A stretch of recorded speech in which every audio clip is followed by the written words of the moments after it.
welcome back to Wanderlust Books, and today I'm doing a fantastic book review. Remember that book I've been trying to read for like all month? Well, I finally finished it this week, and that is A Kiss of Deception by Mary E. Pearson. So, like I said, I've been trying to read this book all month. It's really good. It was a really good book, but I've been really bad at reading books lately. And so I finally finished this book last night, and now I can finally record my book review / book discussion for this book. So let's get into it and be excited because I enjoyed this book, and if you want to enjoy it too, I'm going to do a small synopsis, and then we're going to get into the book review / spoiler section. And so yeah, by the way, sorry if I sound like disgusting, I'm kind of sick. But I needed to get this video out for you, so bear through it maybe? I don't know. So A Kiss of Deception was really good. I gave it about 5 out of 5 stars, maybe 4.5. I was really excited about it though, and I was really happy by the end of the book. And I cannot wait for book 2, which comes out in July. And so this was a good time for me to read it because now I don't have to wait as long to read the second one. So if you don't know, A Kiss of Deception is about a young princess who is being married off to the prince in the adjacent kingdom for an alliance. And so she is not very excited about this, obviously, because most people aren't. Marriages that are alliances and arranged. So yeah, spoiler alert, she hates it. So she's been kind of plotting to run away because she doesn't want to marry this prince, and she did ask to see the prince before they get married, but he declined her invitation, and so that pretty much gave her more of a reason to run away and go do her own thing, maybe fall in love and actually love someone for who they are and for herself. And so the main girl's name is Leah. She is pretty much a badass person. She is very much out there, she's very outgoing, and so she decides to run away. And when she runs away to like 2 towns down from her kingdom with her best friend Pauline. And so whenever she's there, she meets 2 young boys, Caden and Rafe. I think that's how you say his name. Rafe, maybe? I don't know. She meets these 2 boys, and it's kind of like a love triangle.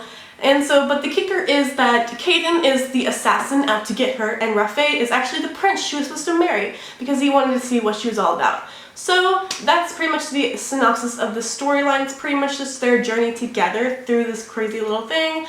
A lot of stuff happens, obviously, but I did really enjoy this book. It was a great fantasy. It's very nice. I don't read a lot of back in the day books because they tend to not, I don't tend to like the language that they like force upon you in like the old English, and so there's not a lot of that. There's like every once in a while there'll be some old English and they'll talk a little bit weird. That's just because the author really tried to show you that it was back in the day when there was actually princes and princesses and kings and queens, and so there's not really forced upon you. They don't talk in old English all the time, and so I really enjoyed it. It's really interesting. There was a lot of stuff going on. I liked all the characters. I thought they were pretty well developed for the first book. I think the second book they'll be a lot more developed, since that ending was, wow, a big kicker. And so it's going to be really interesting in the second book, I think. And I can't wait for that. And so if you would like to pick this book up, I'll put it in the description below if you want to check out and maybe read a more in-depth synopsis. Things I missed might be in it that I thought might be a little bit too spoily, but I don't know, sometimes the synopsis is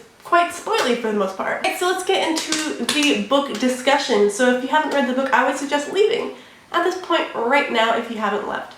So, bye!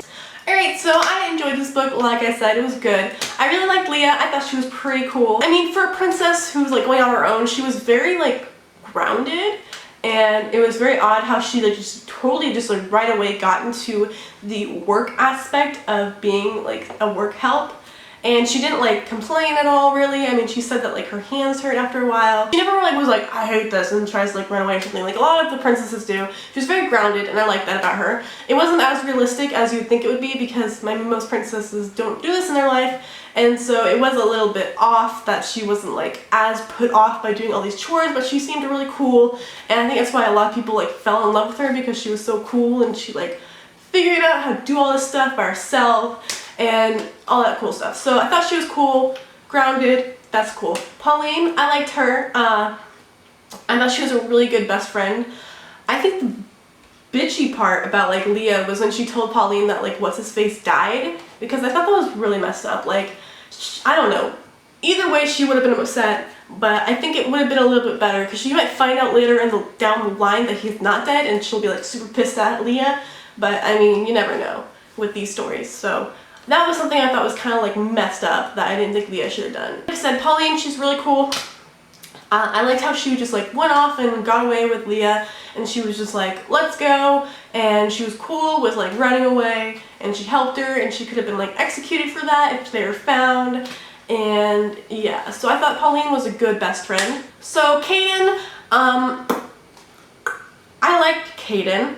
There wasn't a lot of him that much in the book throughout like their time together with Leah. I thought that he was kind of like really into like her as a person for not hanging out with her as much. But you know, that's how it's supposed to be in love triangle. I think she should have developed his feelings for her a little bit more. And because like Leah and Raffaez, or whatever his name is, they got together pretty quickly, and I thought that was a little bit different as well, because like I didn't feel that much connection between them in the beginning, and so I did feel a little bit forced on this like love triangle. But I mean, I liked all the characters, so I didn't feel that weird about it. Now that I think about it, I think that like the love triangle was a little bit forced, and the characters didn't develop feeling for each other that much. But I mean, I know throughout the entire time that Kate and Leah were together, during the time he like took her away, that he started feeling more feelings for her, and she started feeling a little bit more feelings for him. Just a smidge, like a Stockholm syndrome, a little bit, it seems like. But I think that they got more developed during that time in their relationship. But like in the beginning, I felt like their feelings for each other were a little undeveloped, and that they were kind of forced upon us, but that's just my opinion. So by the time Leah actually gets captured, I saw it coming, obviously, because Caden knew she was leaving. He almost tried to kill her the night before, but he decided to just capture her. And so it's like a three-way war going on right now. And so it's between like Leia's kingdom, Raffa's kingdom, and then the kingdom that Caden comes from. And so a lot of shit's going down. And every time you run into someone, they kill you. And I think it's really intense. I mean, that's how pretty much it was back in the olden day. Like, you saw their color and you just killed them. And like the point when like Leah's brother died, I thought that was so sad, because like she could have stopped it. Maybe I think they would have been more ambushed if they were all looking at this Leah chick, because she was yelling at them to like run away, and they would have probably just not even had like a fighting chance like they did have. And so I think it was something that was sort of needed to open up Leah's eyes, but I think it was very sad that it was her brother. And the whole time like she was digging up their graves, I was just like, oh my god, like holy crap, are you kidding me? Like, that's so sad. And then like it was very sad reading about how she like took 3 hours to dig up her brother's grave.